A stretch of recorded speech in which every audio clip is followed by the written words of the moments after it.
According to the 2020 National Electrical Code, specifically Section 210.19 A4, the size of branch circuit conductors supplying a luminaire outlet or a lighting assembly must not be smaller than 14 American wire gauge. This section doesn't differentiate between conductor sizes used for the line side and the switch loop side of the branch circuit. However, National Electrical Code Section 210.19 A3 provides an exception. This exception allows the use of 15 amp or 20 amp branch circuits for fixed lighting outlets with taps not over 6 feet, that is, 1.83 meters long, provided the tap conductors have an ampacity of at least half the rating of the branch circuit. The National Electrical Code defines a tap as a conductor or wire not over 10 feet, that is, 3.5 meters in length, extending from a fixture terminal to a junction box. Based on this definition, a switch loop longer than 10 feet wouldn't meet the criteria for a tap. It would be considered part of the branch circuit. Consider a scenario where switch loops are 14 American wire gauge and used on 20 amp circuits. If these switch loops are longer than 10 feet, they wouldn't be considered taps. Consequently, they'd need to be rated for the 20 amp overcurrent protection. Therefore, according to the National Electrical Code, using 14 American wire gauge switch loops on 20 amp circuits wouldn't be compliant. It's important to note that some inspectors might allow the use of 14 American wire gauge switch loops on 20 amp circuits. This allowance doesn't necessarily mean the practice is compliant with the National Electrical Code. Inspectors can make field decisions based on their interpretation of the code and local codes. However, their decisions don't supersede the requirements of the National Electrical Code. As an instructor teaching the code and related laws, it's essential to present the correct interpretation of the National Electrical Code. Based on the code, using 14 American wire gauge switch loops on 20 amp circuits isn't compliant. Adhering to the code requirements is vital to ensure safety and prevent electrical hazards. To further elaborate on the concept of tap conductors and their allowable uses, let's delve into a more detailed examination of the National Electrical Code provisions. Section 240.21 addresses overcurrent protection for tap conductors. This section outlines specific conditions under which tap conductors are permitted and the requirements they must meet. One key requirement is that the tap conductors must be protected from overcurrent at their point of supply.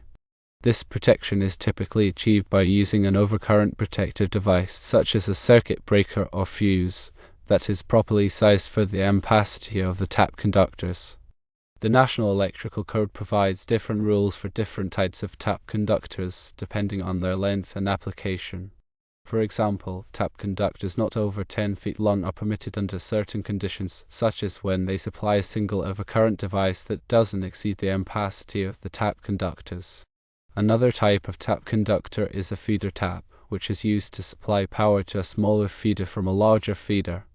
The National Electrical Code specifies the maximum length of feeder taps based on the size of the tap conductors and the overcurrent protection provided for the feeder. In addition to the length requirements, the National Electrical Code also requires that tap conductors have an ampacity sufficient to carry the load they supply. The ampacity of a conductor is the maximum amount of current it can safely carry without overheating. The National Electrical Code provides tables that list the ampacity of different sizes and types of conductors based on factors such as the insulation material and the ambient temperature. It is crucial to select tap conductors with an ampacity that is equal to or greater than the calculated load they will be carrying. Furthermore, the National Electrical Code requires that tap conductors be installed in a neat and workmanlike manner. This includes properly supporting and securing the conductors, as well as protecting them from physical damage. The conductors must also be identified as tap conductors so that they can be easily distinguished from other conductors in the electrical system. Failure to comply with the National Electrical Code requirements for tap conductors can result in electrical hazards, such as overheating, fires, and electric shock. It is essential to follow the code carefully and to consult with a qualified electrical professional if you have any questions or concerns. In the specific case of switch loops, it is important to consider the function they serve in the electrical circuit. A switch loop is a conductor that runs from a switch to a lighting fixture, allowing the switch to control the flow of electricity to the fixture. The National Electrical Code doesn't specifically define a switch loop, but it is generally considered to be part of the branch circuit that supplies the lighting fixture. Therefore, the conductors used for the switch loop must meet the same requirements as the other conductors in the branch circuit, including the requirement for overcurrent protection. As mentioned earlier, the National Electrical Code allows for the use of tap conductors in certain situations. However, a switch loop typically doesn't meet the definition of a tap conductor because it is not used to supply a single overcurrent device. Instead, it is used to control the flow of electricity to a lighting fixture. Therefore, the switch loop must be protected by the same overcurrent device that protects the rest of the branch circuit. This means that if the branch circuit is protected by a 20 amp circuit breaker, the switch loop must also be rated for 20 amps. Using a 14 American wire gauge conductor for a switch loop on a 20 amp circuit would violate the National Electrical Code because the 14 American wire gauge conductor is not rated for 20 amps.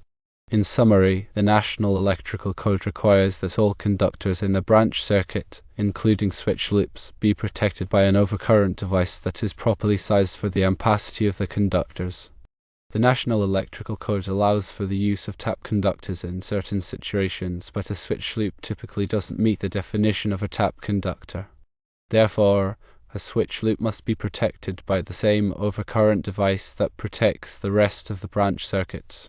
Using a 14 American wire gauge conductor for a switch loop on a 20 amp circuit would violate the National Electrical Code because the 14 American wire gauge conductor is not rated for 20 amps. Now let's delve deeper into the practical implications of these code requirements. Firstly, it is important to understand the ampacity ratings of different American wire gauge sizes. According to the National Electrical Code Table 310.15, B16, which provides ampacity ratings for insulated conductors rated up to 2000 volts, 14 American wire gauge copper conductors with common insulation types such as THHN or THWN are typically rated for 15 amps. This means that a 14 American wire gauge conductor can safely carry a maximum of 15 amps of current. Secondly, it is essential to consider the potential consequences of using undersized conductors. If a conductor is subjected to a current that exceeds its ampacity rating, it will overheat. This overheating can damage the insulation of the conductor, leading to insulation breakdown and short circuits. In severe cases, overheating can also cause fires. Thirdly, it is important to remember that the overcurrent protection device, such as a circuit breaker or fuse, is designed to protect the conductors from overcurrent conditions. If the overcurrent protection device is rated higher than the ampacity of the conductor will not be adequately protected. In the case of a 20 amp circuit breaker and a 14 American wire gauge conductor, the circuit breaker will not trip until the current exceeds 20 amps. However, the 14 American wire gauge conductor is only rated for 15 amps. This means that the conductor could overheat and potentially cause a fire before the circuit breaker trips. Fourthly, it is crucial to understand that the National Electrical Code is a minimum safety standard. It is intended to provide a basic level of protection against electrical hazards. However, it is always advisable to exceed the minimum requirements of the code whenever possible. In the case of switch loops, it is generally recommended to use conductors that are the same size as the other conductors in the branch circuit. This will ensure that the switch loop is adequately protected and that there is no risk of overheating. Fifthly, it is important to be aware of the potential liability associated with electrical installations. If an electrical installation is found to be non-compliant with the National Electrical Code and it causes damage or injury, the electrician who performed the installation could be held liable.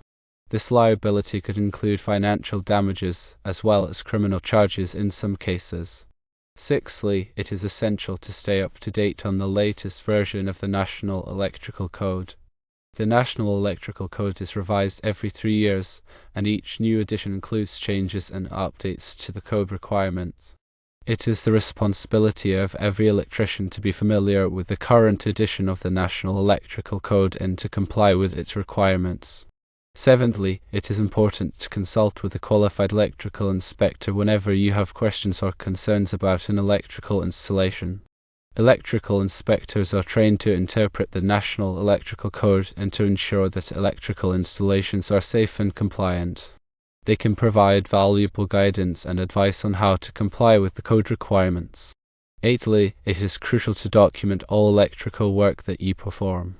This documentation should include a detailed description of the work that was performed, as well as a list of the materials that were used. This documentation can be helpful in the event of a future inspection or if there is ever a question about the quality of the work that was performed. Ninthly, it is important to take pride in your work as an electrician. Electrical work is a critical trade that requires skill, knowledge, and attention to detail.